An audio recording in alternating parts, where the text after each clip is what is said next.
Hello, everyone. Welcome to The Progressive Vibe. As always, I'm your host, Dottie. Today is May 23rd, 2021. This is Season 4, Episode 6. And today's title of this episode, News Freestyle.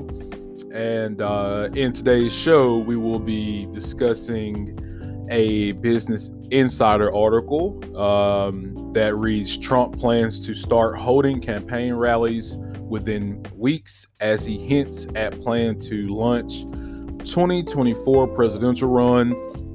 So we are going to be talking about that in today's episode, and that's really why I named it News Freestyle, because this article, even though it lays out a lot of important details of the former president, it really isn't anything substantive that I wanted to, label the episode. So it's kind of just a freestyle of, something that something that caught my eye, and it's nothing like our previous episodes as pertaining to unemployment or COVID or policy measures, things in that nature.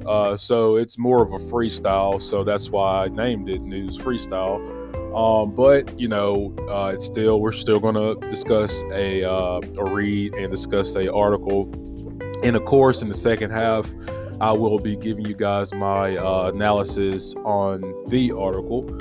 But before we get into today's main episode, I want to, of course, do our little listener check-in, which is give appreciation and thanks to the listeners for checking out every episode of the Progressive Vibe every week.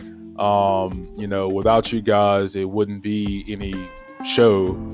So obviously you have to give thanks and credit where it's due. And it's definitely appropriate that I start my show off with showing the listeners that listen to the show the appreciation that they deserve. I want to thank you guys for sharing the Progressive Vibe on social media.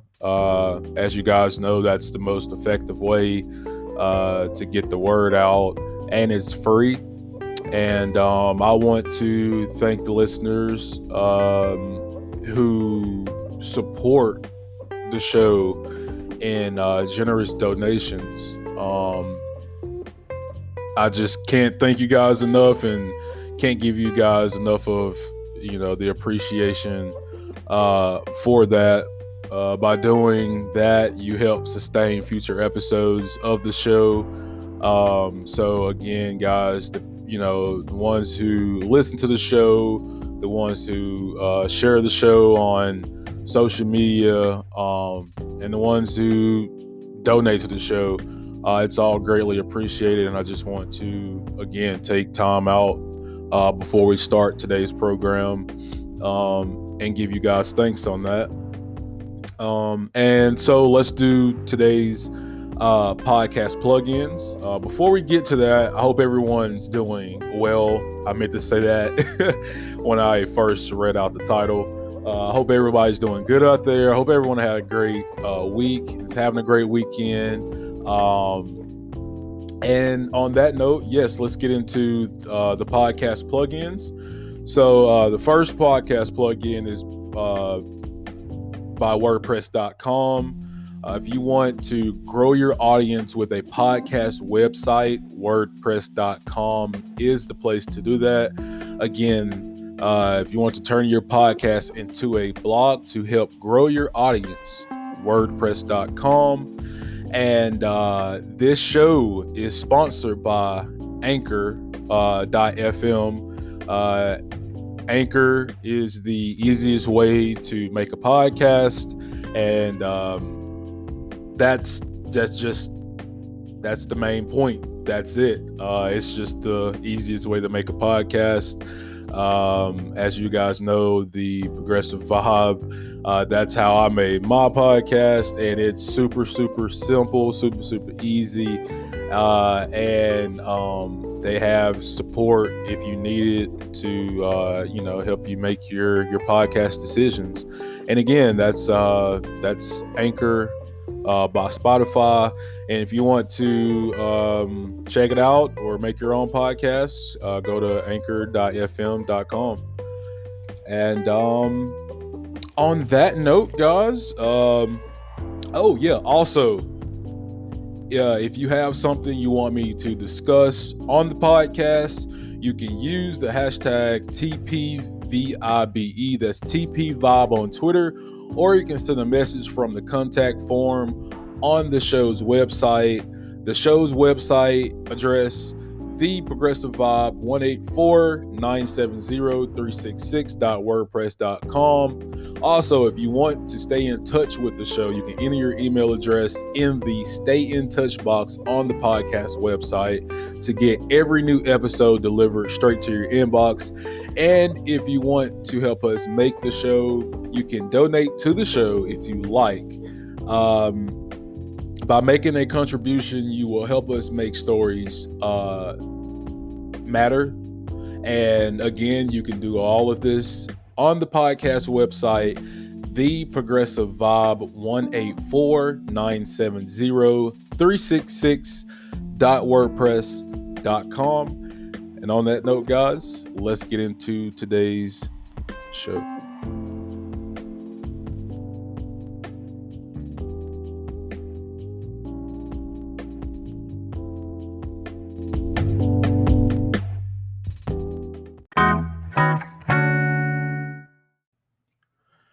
Hey guys, welcome to the main show. So yes, let's get right into this Business Insider article that I wanted to share with you guys. The title reads, Trump plans to start holding campaign rallies within weeks as he hints at plan to launch 2024 presidential run. It goes on to read,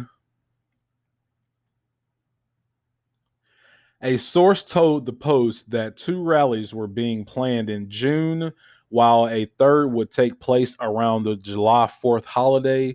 Trump remains a popular Republican candidate for a 2024 run within the GOP, and he has tightened his grip on the party since his impeachment trial. He has the support of senior Republican lawmakers, including Senator Mitch McConnell, the Senate Minority Leader, and Senator Lindsey Graham.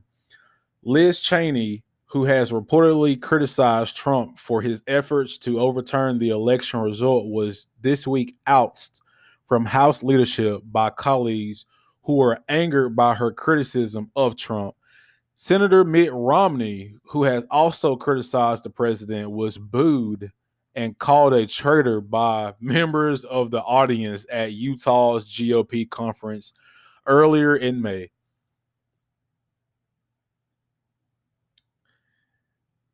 And it continues to read, Trump has not held a rally since January 6th, when he spoke at the Stop the Steal March in Washington, D.C., which was attended by his supporters.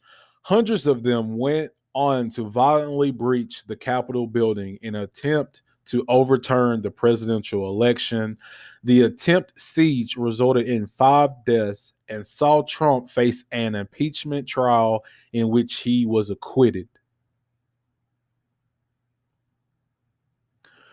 Before and during his presidency, Trump held dozens of rallies across the United States, which he favored as an effective way of communicating directly with his supporters.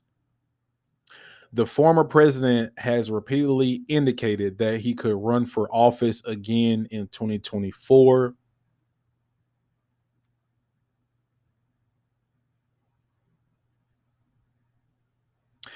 In March, he told Fox News that he was seriously considering running but did not provide further details. Trump said, quote, I say this, I am looking at it very seriously, beyond seriously, end quote. Trump told Fox News when he asked about the possibility of a 2024 run. Mary Trump, the former president's niece, told Insider in March that she was believed the president would tease a 2024 run in order to keep raising money from his supporters. He has solicited millions of dollars in donations since leaving office through his Save America Political Action Fund. And that was the whole article. Again, guys, I will post this article with the episode, so you guys can check it out. But before we get into the analysis part, which is in the second half, I do want to ask you guys some questions. I mean, I'm being really, really serious, guys. I'm being really, really serious because um I think everybody kind of knew that Trump was going to potentially run again. But, you know, Trump is pretty egotistical, to say the least. And so he's going to test the waters, and he's going to hold these rallies, 3 of them, 2 in June, 1 in July. He's holding in the summer, one's in, close to July 4th. So all this stuff is calculated. So I think he wants his name to be out there, amongst everyone in the media, get everything buzzing. And again, to me, he's just testing the waters. And as the article says, he has a strong grip in the Republican Party. He is, I'm going to make a The Matrix movie reference. The Matrix, Neo. He is the one in the GOP party. He is the untouchable one. He's the golden boy or the golden egg or whatever you want to say. He has the Republican Party on his wrapped around his finger. And again, shout out to the people out there who listen to this who have actually seen The Matrix. If you haven't, you need to watch it. It's a really, really good movie. But anyway, guys, on a serious note, I kind of knew from what I've been reading and how the Republican Party has been reacting to Donald Trump since he has left office. And by them, booting Liz Cheney out, I mean, I don't think you guys know how much power Liz Cheney has and what her voice meant within the GOP. Now, again, I'm not a GOP voter, so I don't want to get my listeners twisted out there. I'm not a supporter of Liz Cheney. I think she was a warmonger or a war hawk, as you say, or as they say. And I just found her policies not in my liking, and that's probably why it's probably why she was a Republican. I don't know. And again, I have Republicans that do listen to this podcast, so I don't want to cast this on all Republicans. I know that everybody's not the same, but to me, if you were a supporter of Liz Cheney, just like if you're a supporter of, Donald Trump or still is, then, I really don't know what to say for you. All I know is that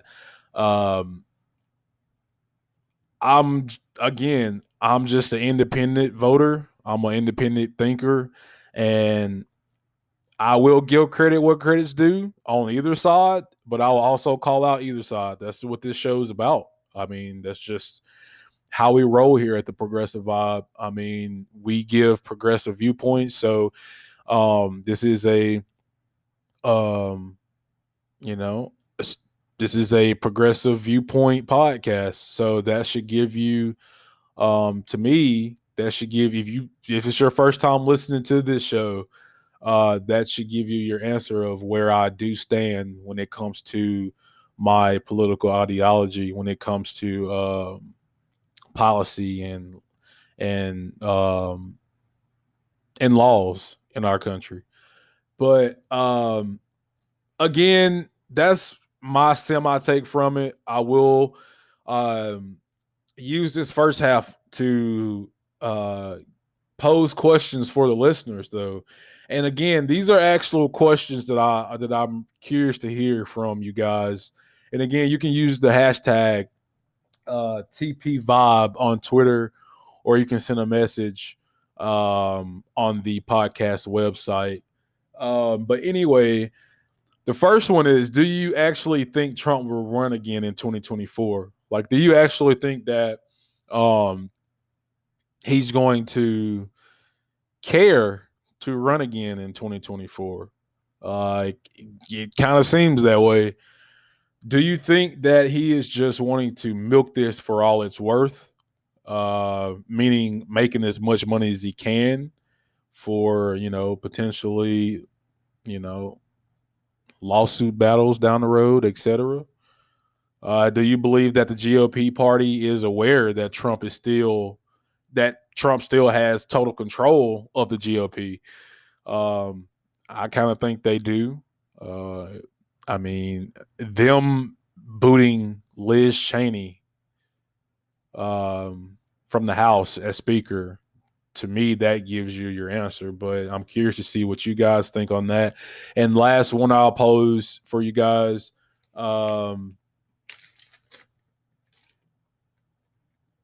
How do you think the Dems have responded to as far as their own agenda? How do you think the Dems have responded to their own agenda that they set forth?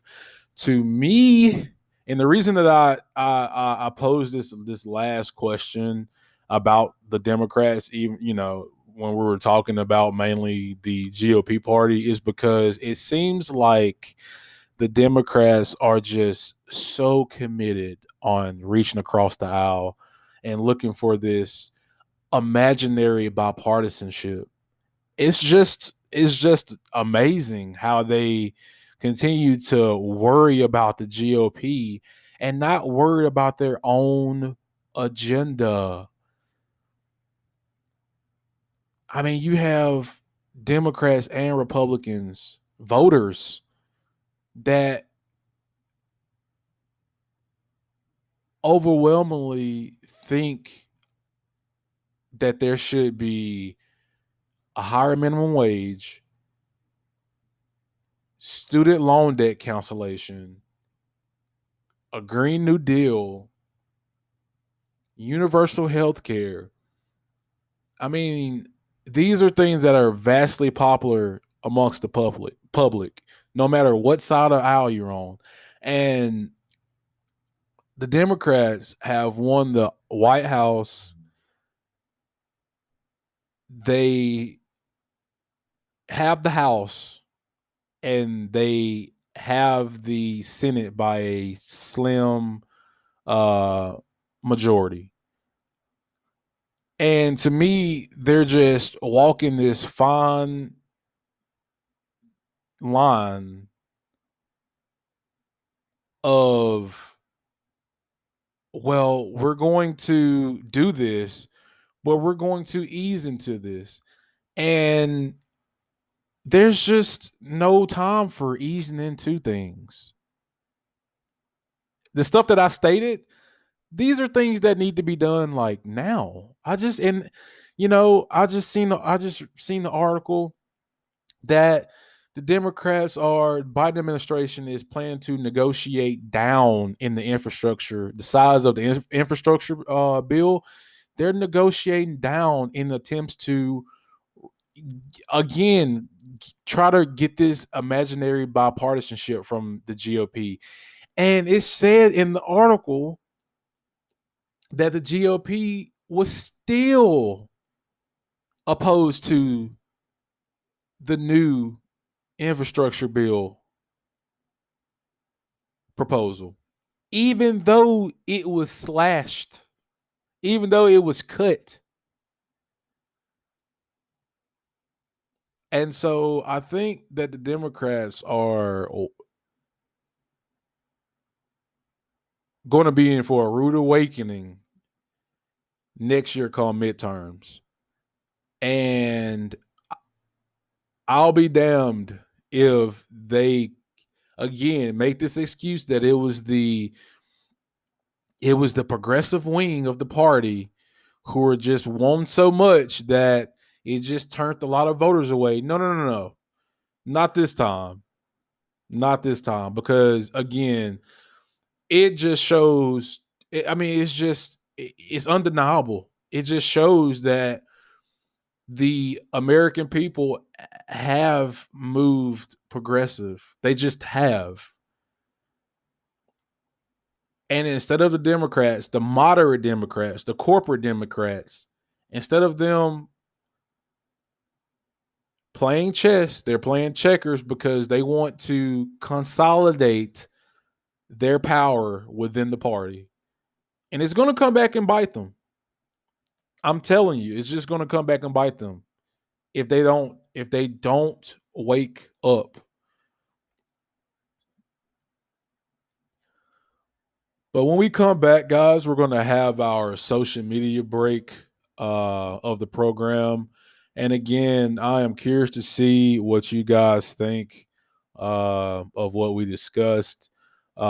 Stay tuned, guys. When we come back again, we're going to have the social media break, and then we're going to have the second half of the program where I give you guys my analysis on what we discussed in the first part of the program. All right, we'll be right back, guys.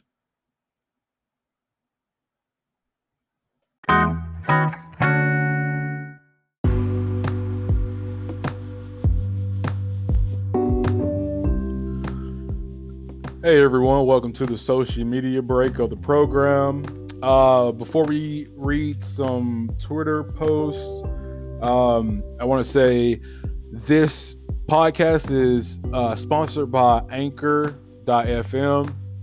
Anchor is the easiest way to make a podcast.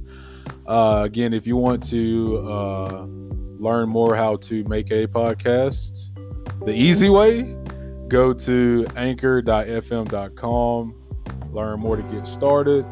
And also, if you want to stay in touch with the show, you can get all of our information, and you can also donate to the show if you like at the Progressive Vibe 1-844-970-366.wordpress.com. Again, if you want to stay in touch with the show, have something you want to, have something you want me to discuss on the show, and help us make the show, you can do all of this at the Progressive Vibe 1-844-970-366.wordpress.com. All right, let's get into this, guys.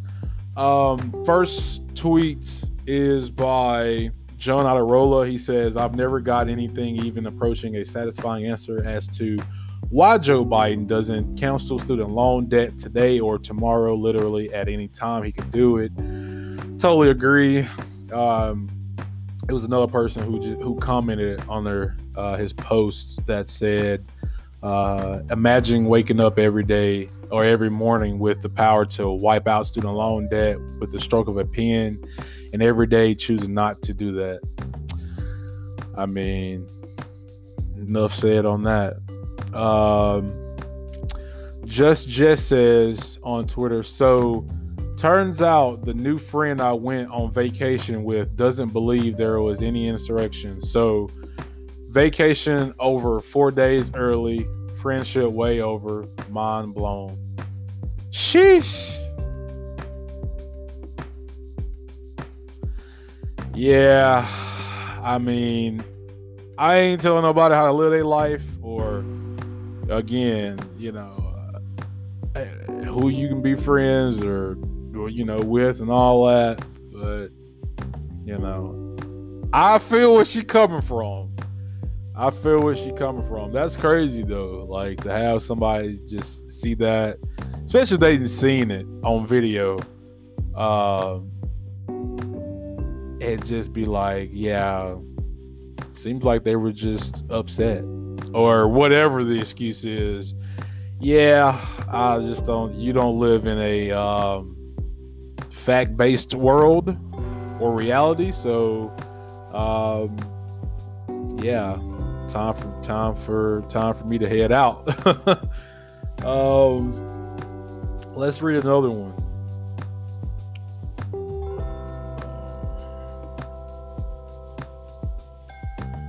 So Rashida Tlaib was responding to a Business Insider article that said complaints about a labor shortage ignore 5 decades of declining wages. And she responded, there's a livable wage shortage. Yeah, exactly. It's not a labor shortage, it's a livable wage shortage. Why is it a labor shortage? Maybe because it's not any livable wages on these jobs. I mean, it's amazing how I am, and honestly, at this point, I just think it's gaslighting. I just think it's gaslighting. Like, if we're gonna sit up here and call out the labor, quote unquote, how people don't want to go back to work because of enhanced unemployment benefits, or if it's because of labor shortages or whatever the excuse may be. I just think that it's gaslighting. I just think that everybody knows the answer to it. I mean, obviously, these wages are super, super low, and I mean, it's been $7.25, guys. It's been $7.25 for decades. Over a decade. So, I mean, we gotta wake up, people. We gotta wake up. But that does it for the social media break, guys. Stay tuned. We're gonna have the second half of the program. See you guys in just a second.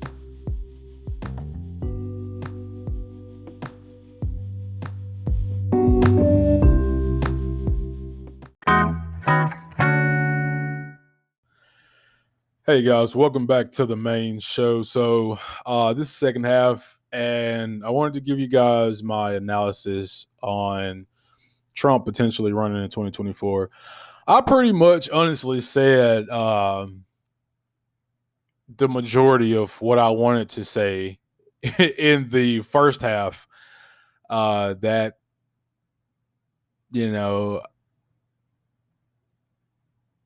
it's a potential. I mean, that it's potentially that he can run for office again, and it doesn't surprise me that he's talking about that. It's not surprising that it's not surprising that the GOP is getting behind his potential run in 2024. I mean, because he has a grip on the GOP. He just does. And the Republican voters see him as the top candidate for the Republican Party ticket.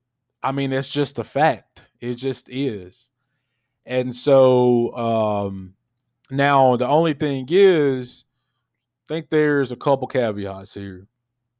I think that Trump has some legal lawsuit battles that he has to deal with.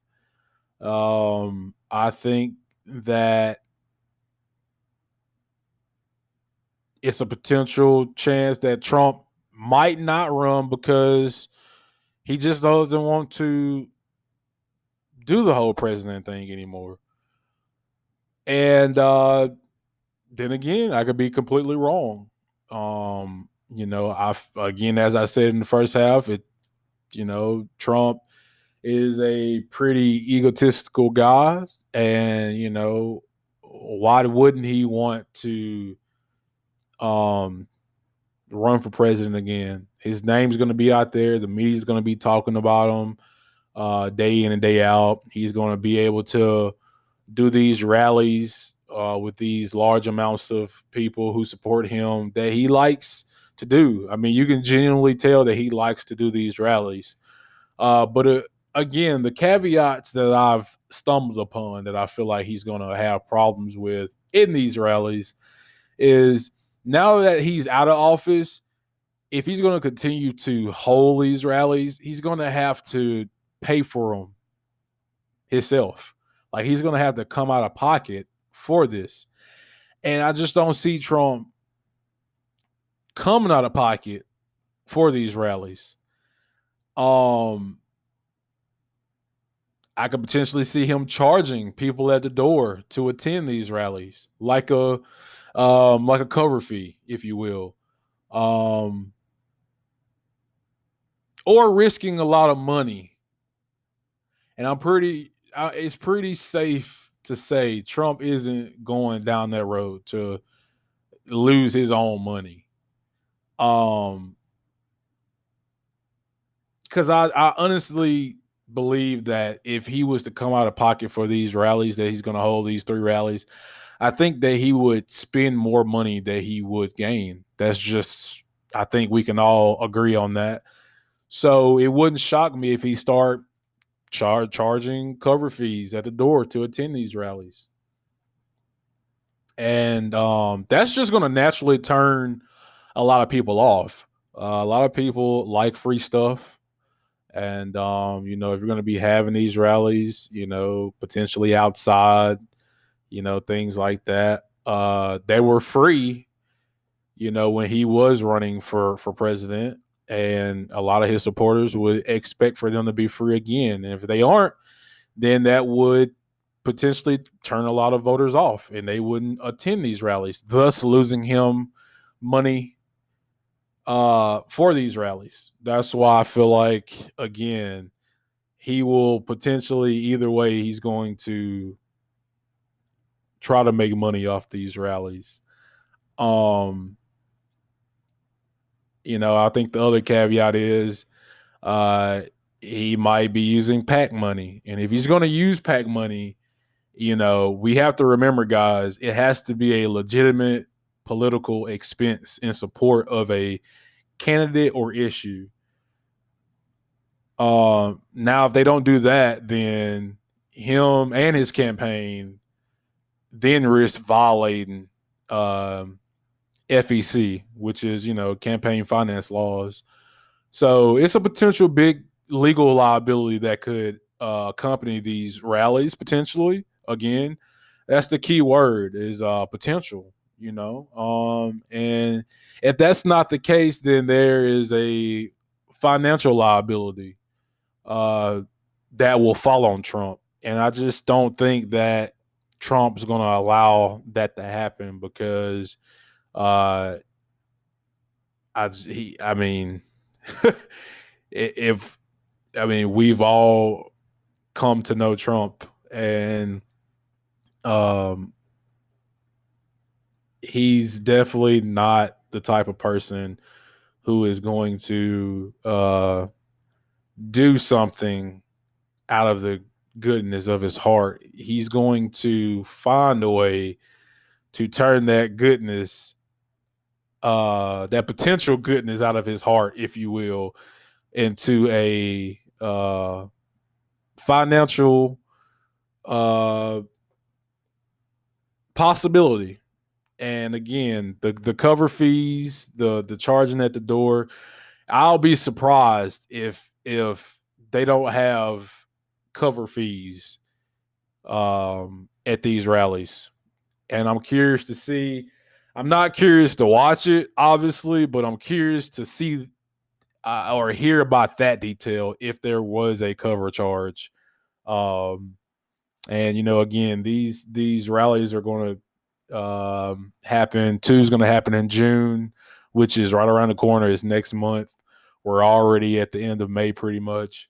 and he's going to have one close to 4th of July. So again, pretty strategic by the Trump campaign to place these rallies in the summertime, and close to America's holiday, if you will, 4th of July. So I guess we will see. Um, I think either way, it's going to seem like there are going to be issues with the rallies. Um, Again, I think he has the potential to turn off more voters, have to pay for rallies out of pocket, and hope you can regain, your out of pocket expenses by charging for the rallies. Um, at the end of the day, though, um, I think Trump just wants his name to be in the headlines. That's just my take from it. I think the more he gets these headlines on these massive media news networks is the best potential outcome that he could hope for, because he doesn't have to worry about his grip on GOP. He already has that. So the trick is always being able to gain more voters or new voters. And I'm very, very curious to see uh, how these rallies go for him. And, we will continue to see. I mean, it's really all up to him. I mean, if anything doesn't come down from like the New York State prosecutor, I mean, he has legal battles in the state of New York and all that. So it's a potential that he could possibly, get locked up and he wouldn't be able to run then. But if that's not the case, which I don't think it will be, I think that why not? Why not try to run again? You know? Especially when you have a party that's just so hell bent on worshiping everything that you say, whether it's a lie or it's uh, another lie.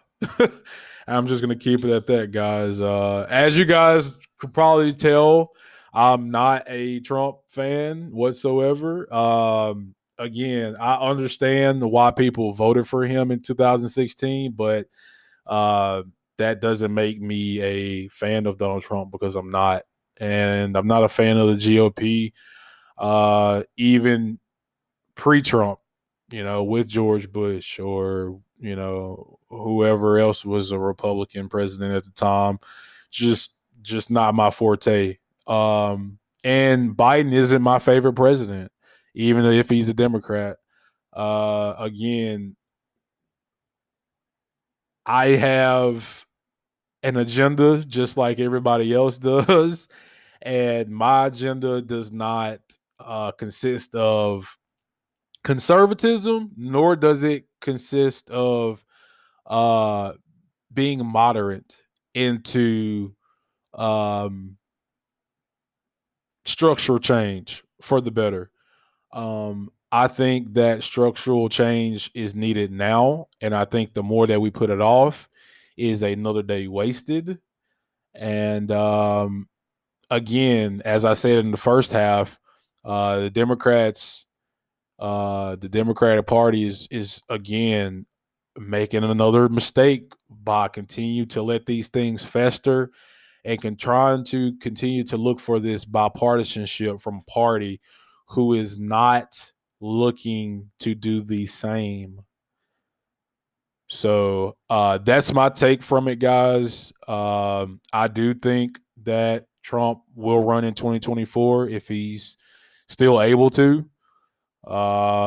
And I think that the Democratic Party needs to grow a spine and stop worrying about the what ifs and start worrying about what the American people want and what they ultimately elected them in office to do. And it definitely wasn't to twiddle their thumbs and try to I don't know, try to have this type of counseling session with the GOP party. I just think that that's just a waste of time. But yeah, guys, that was my analysis from it. When we come back, we're gonna close the show. Hope you guys like what you heard, and yeah, stay tuned, guys.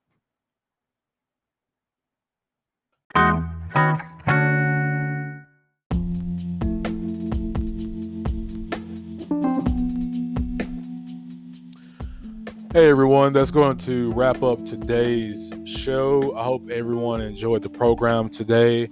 I want to thank the listeners for tuning in as you do every week to check out the Progressive Vibe. Again, if it wasn't for you guys, there would be no show. So again, thank you guys for continuing to like and share the show on social media. As I said before, sharing the podcast is the most effective way to get our message out, and it's free. And also for the people who have sent in generous donations, we really do appreciate it. Again, all that's helping towards sustaining future episodes of the show. You can catch The Progressive Vibe every Sunday. We will have a new episode for you guys next Sunday, so you guys can look forward to that. And before I let you go, I want to give out the website information again. So if you have something you want me to discuss on the podcast, you can use the hashtag TPVibe, that's TPVIBE on Twitter, or you can send us a message from the contact form on the show's website. If you want to stay in touch with the show, you can enter your email address in the stay in touch box on the podcast website to get every new episode delivered straight to your inbox. And if you want to help us make the show, you can donate to the show if you like. By making the contribution, you will help us make stories matter just that much more. Again, you can do all of this on the podcast website. The podcast website is The Progressive Vibe 184-970-366.wordpress.com. Again, I'm your host, Dottie. It's been a pleasure as always, guys. I will hope to see you next week. Thank you, guys. Love you. Stay positive, stay progressive, and we will catch you in the next episode.